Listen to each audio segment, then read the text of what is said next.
আজকে আপনাদের দেখাবো কিভাবে চকলেট টপার তৈরি করতে হয়। আসসালামু আলাইকুম বন্ধুরা, মোংলা কেক পার্কে আপনাদেরকে স্বাগতম।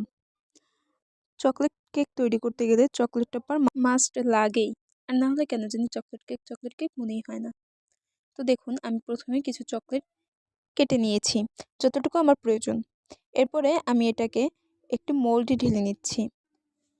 মোল্ডে ঢালার পর এটাকে আমি ডাবল বয়েল প্রসেসে এটাকে গলিয়ে নেব। এটা খুবই সাবধানে করতে হবে, দেখতে হবে যেন চকলেটের ভিতর একটু সামান্য পরিমাণের জন্য পানি না যায়।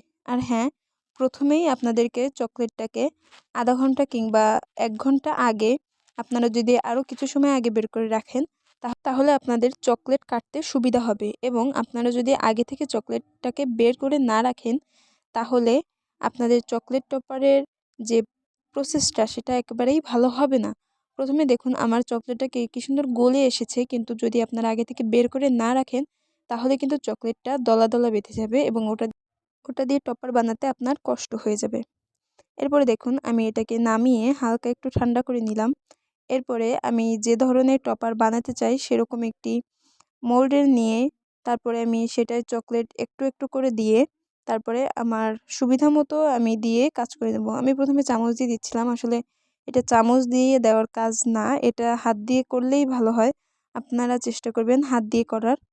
তো দেখুন আমি চকলেট টপারগুলোকে আস্তে আস্তে দিয়ে নিচ্ছি এবং আমি ক্যামেরায় 2 থেকে 3টা চকলেট টপার দেখিয়েছি এবং বাকিগুলো আমি অফ ক্যামেরাই করে নিয়েছি, কারণ আমার চামচ দিয়ে করতে একটু অসুবিধা হচ্ছিল আর কীভাবে ছড়িয়ে যাচ্ছিল একেবারেই ভালো হচ্ছিল না। এই কারণে আমি ক্যামেরা অফ করে বাকিগুলো দিয়ে নিই।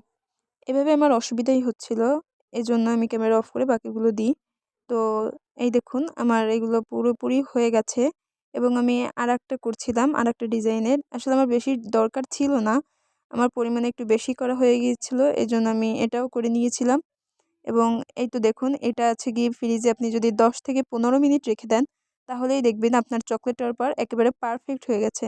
আসলে আমার টপারগুলো একটু পাতলা করে দেওয়া হয়ে গিয়েছে, এজন্য দেখুন একটা লাভ শেপের ভেঙে গিয়েছে। বাকিগুলো কিন্তু ভালোই উঠেছে। এটাকে মাঝখান থেকে চাপ দিয়ে আলতো হাতে তুলতে হবে, না হলে কিন্তু এগুলো ভেঙে যাবে।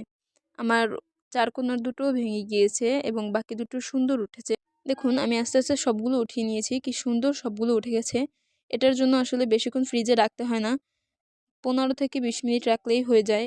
দেখুন আমার এটা একটা ভেঙে গিয়েছে, আসলে এগুলো একটু পাতলা দেওয়া হয়ে গিয়েছে এজন্য ভেঙে গিয়েছে, না হলে স্মুথলিভাবে উঠে যেত।